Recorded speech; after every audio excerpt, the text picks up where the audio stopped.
So welcome back to another one of my videos, Tom Lamb. If you haven't subscribed, subscribe already, it's very interesting.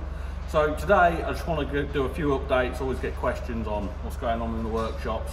I've done a few updates that I haven't videoed, so I'm going to show you around a few bits now and also show you a couple of new bits of kit we bought on the farm. So this video might be slightly longer than usual, but let me know if you like it in the comments. Let me know if you want to see more of this sort of thing. So let's go and have a look first. So we've got the mower under the pit. I just can't believe what you can use this pit for. Like, you think, oh, just changing the oil and stuff.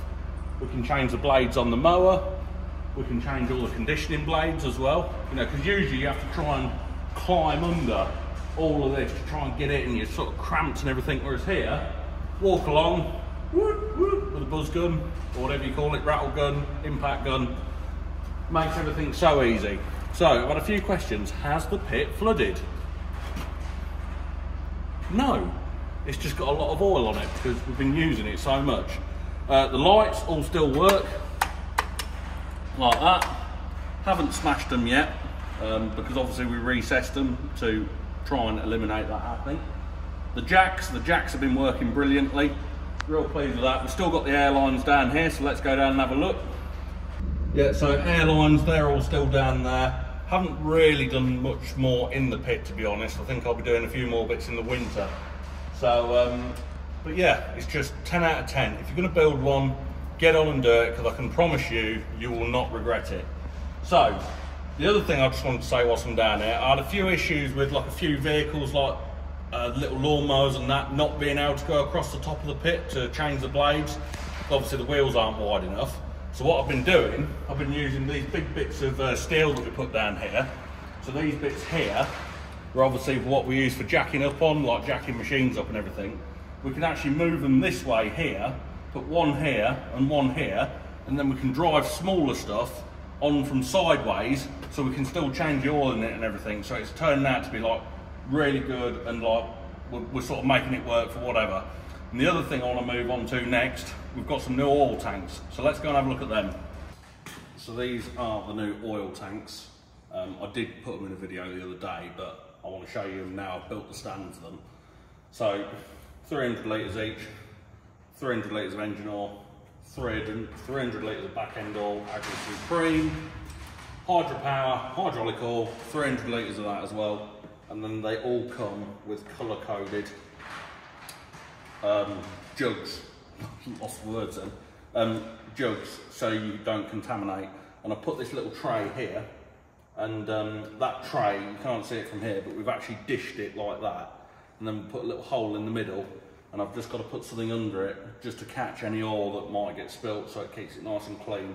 You can turn these taps as well around like that, stop them from dripping, but we haven't had them filled up, so the lorry's coming tomorrow to fill these up.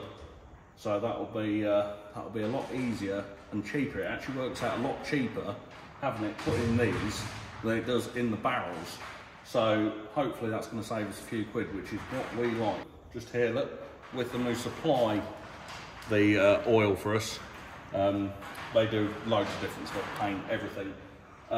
They actually supply these tanks for free if you buy their oil, basically. So we have stuff off them anyway, so we said, right, I want to get quite a lot of oil off you now instead of getting it in drums. So they said, right, we'll send you the tanks, you build the frame, set it all up, and then as soon as you're ready, we'll come fill them up. And then because we've got the sight gauges, because in the problem is with the barrels, you can't see unless you're physically trying to dip them, see how much oil's left. Whereas on these, when they get down to about here somewhere, we know they're nearly empty, so we'll just ring up and order some more, come with a tanker, pump it in, job done. Right, through to this side of the workshop.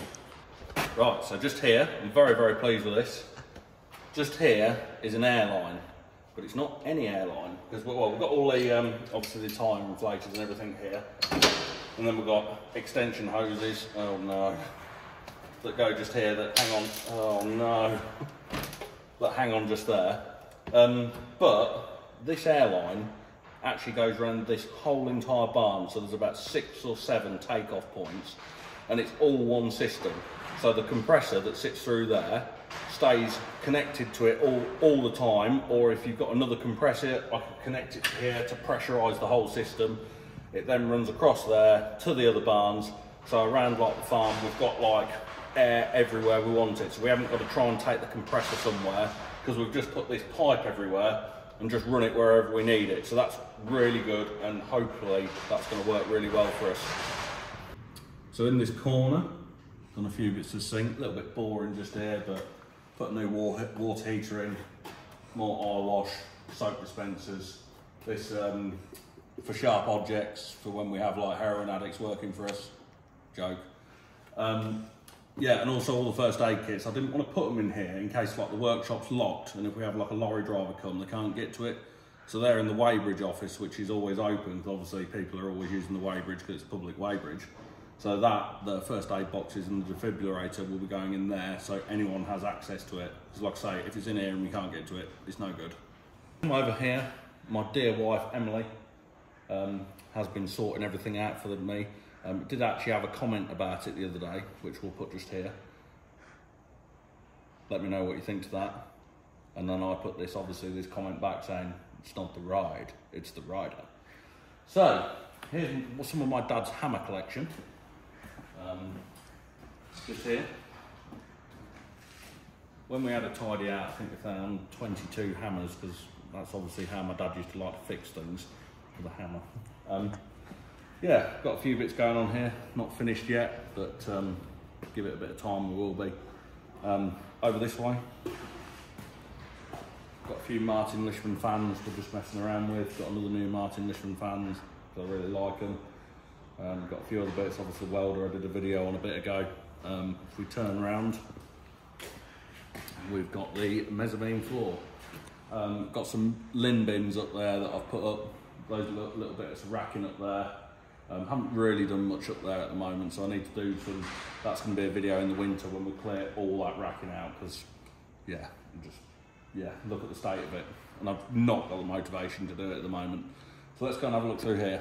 So we come over to one of the other doors, and you can see again, we've put another airline. So the airline also runs up there, runs that back that way, so it goes through the workshop. We've got a few takeoff points in there, all the way round into the pit, and then it also runs this way, goes that way onto more air takeoff points as well. So we've got a small air takeoff point just here, and then we've got a large one here for high flow air things like needle guns, because they sometimes take more airflow to run.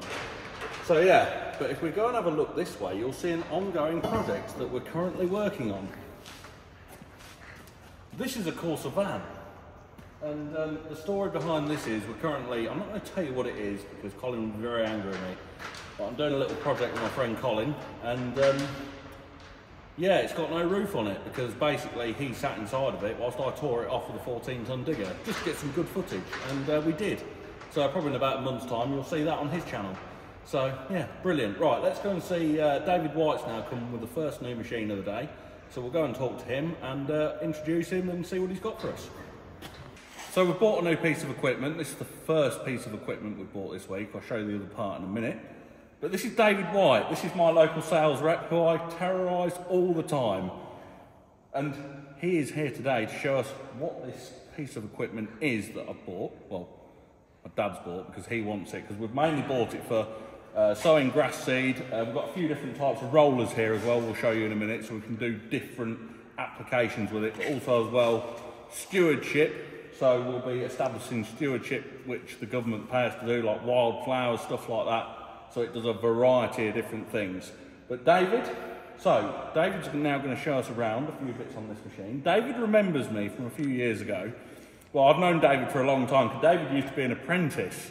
So he's a salesman now, so he was an apprentice to begin with, and you were doing, so you're a fitter as well, same as me, apparently. And then he went into the stores, and now he's a salesman, so he knows a bit, so it's quite good. But I remember many years ago, probably 15, even more than that, 15 years ago, he came and I overfilled the tractor diesel tank, and there was diesel going everywhere, and David was like, your tractor's overfilling with diesel, because I wasn't paying attention. And then the next thing that happened, my dad, I put the sprayer on the back of the tractor, and I forgot to do the 3-point linkages up, and I went over a bump and the whole sprayer fell off the back of the tractor, and David just sort of stood there. We were both very young. My dad was very, very angry. But anyway, there's some stories for another day. So, David's now going to show us around this machine. So here we have a Joskin Scariflex. This model is an R6S5, 6 metre working width, and it has 5 rows of double spring tines with the front row of paddle boards. The paddle boards are used for ant hills, you know, you name it, one to level out in front of, obviously. Levelling out driveways, which I'm probably going to use it for in a minute. Probably not, definitely not. I'm going to level the gravel driveway out. You have 4 deck wheels at the front that are all adjustable, so you can run along on those. In terms of the spring tines, they're all adjustable here. Pull the pins out, set them to where you want them, and obviously lock them back in. What, so just push this like that and then... Yeah, with both. Oh look, oh yeah, you can see that. So we can move them to... set them in. You set it through that arm, so then that arm doesn't move. There's a slot in there. So how sort of aggressive you want this to work? That's hardly touching, and then obviously it's coming down. Oh. On here, platform is standard. To obviously get into the air seeder to refill. So we'll probably put like grass seed in there. Could you do all the seed right with it? Because all the seed obviously comes down these pipes. Yeah. What sort of things can we put in it? We've got some different seed rollers, as I said a minute ago, which are just here. So that one would be something for like grass seed. There's another one in it as well at the moment.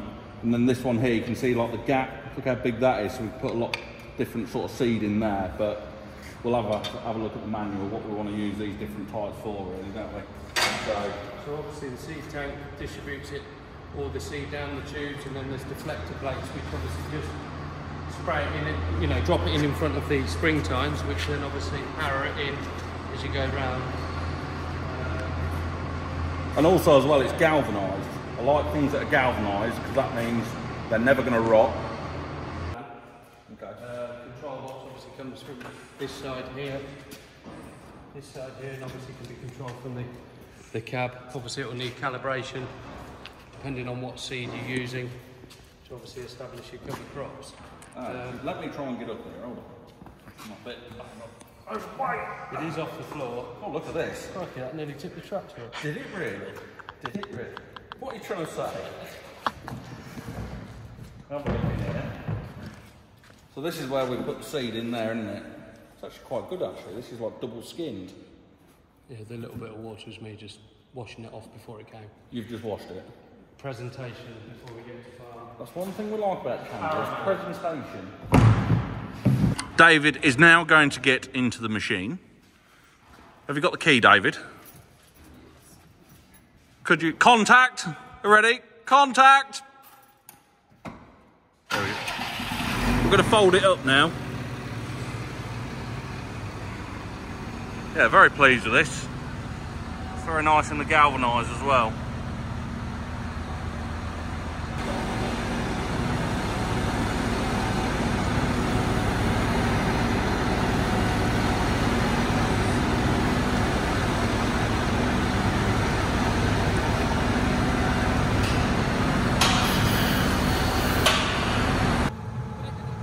You reckon it's not designed to do gravel driveways? Absolutely not. Okay, is the warranty void if we use it? Warranty finishes now. Okay, well I'm going to use it to do the driveway because we've not got anything suitable to use it for.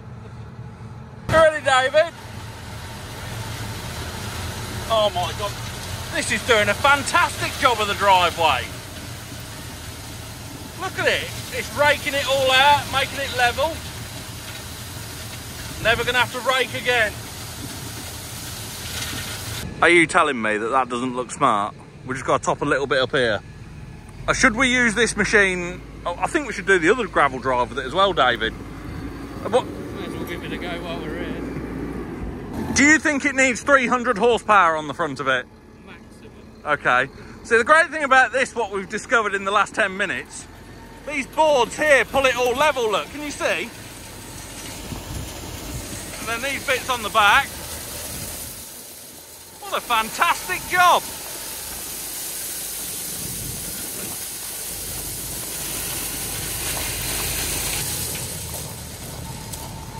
Oh yes, lovely. I haven't got to rake any of that out anymore either. Then if we move on to the gravel driveway,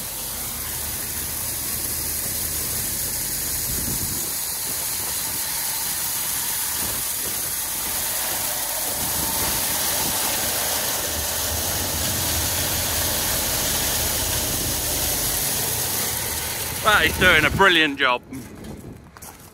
Not just made for farming.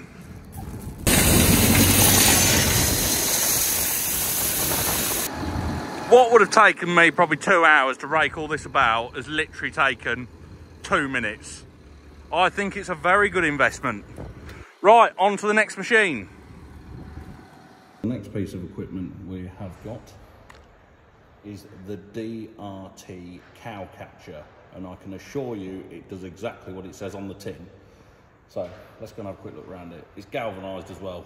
The last thing we bought was galvanised, and so is this, so that's good. So these gates here open on 2 hydraulic rams, and they sort of go like that. You drive around the field. If you've got a cow or something you can't catch, or a sheep or something you can't catch, you drive after it with a JCB with the gates open, go in, pull the lever, bang, done. So should we have a look at it working? Because my dad's going to pretend to be the cow. So this is how the cow catcher works. My dad is going to pretend to be the cow. Make some noises, moo, moo, moo. That's it. Right, we'll caught the cow, then the gate's shut, and the cow is caught. As simple as that. So I'm now the cow, and say if we need to like do something to a cow, look at its foot or something like that, we put its head in here so it doesn't kick us.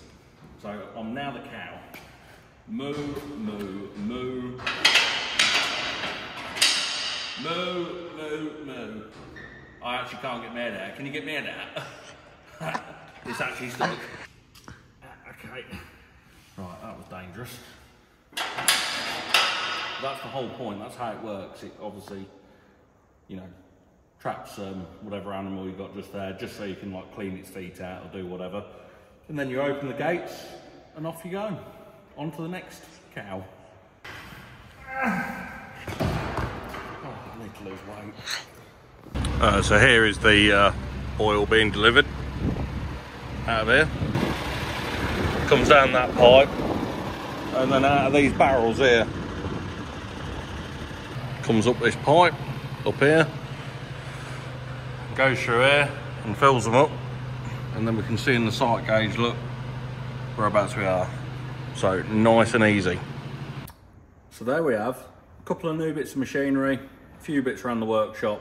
I quite like trying to make everything as easy as possible, especially as I get older. I want things to be as easy as possible to use. So we're going to keep doing stuff as well. Got any ideas that I need to do around the workshop? What have you done in your workshop that you think this is great, really easy to do?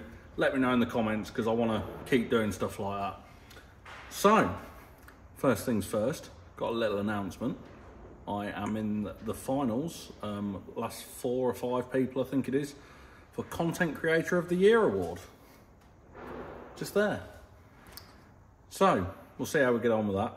That's not being drawn until end of October, I don't think, so we'll go and do that. Right, questions. Always get loads of questions. I try to answer them, can't always do it. Well, I can sometimes if I've got time. But right, let's start first. So, what drone do you use and how do you do your videoing? Well, it's quite easy. I do all my videoing on my phone. Don't have any cameras, don't have nothing. Don't have any laptops. I do all the video editing on my phone. It's done on a little app called Splice. And then I've got my little extendable stick that I use that I've shown you in the other videos. And then my drone, I'll show you just here. DJI Mini 2, and they're like 300 or 400 quid offline. And look at the videos it's been doing for me. I mean, really good. As long as it's got the 4K camera on it, that's what I always said, you know, give a good picture quality. But yeah, quite like doing the drone videos because they're quite easy. You just sit there controlling it.